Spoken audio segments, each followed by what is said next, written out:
अस्सलामुअलैकुम, welcome back to my channel stitch and style में आप सबको खुश आमदीद। चैनल पर नए हैं तो लाइक करें, सब्सक्राइब करें ताकि हर आने वाली नई वीडियोस आप तक पहुंच सके। तो आज मैं आपको बहुत ही प्यारा सा बेबी सैंडल बनाने का तरीका बताऊंगी।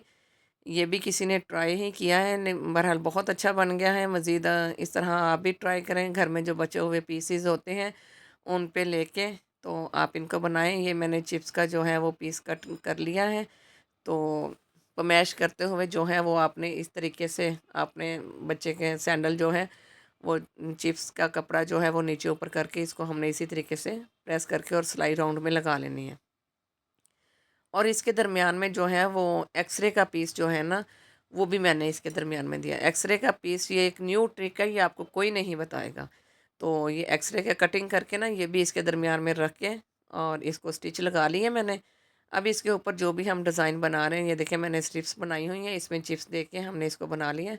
अब हम सैंडल नुमा इसके ऊपर रख के और यहाँ पे यूँ इस तरीके से हम जो है ना वो सिलाइयाँ लगा देंगे।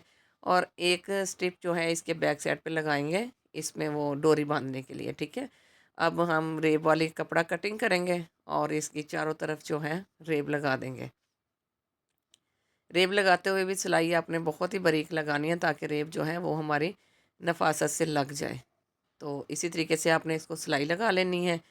तो बाद में इसकी डोरी सीधी करके और डोरी जो है वो इसमें से गुजार के यूँ हमने कर देनी है।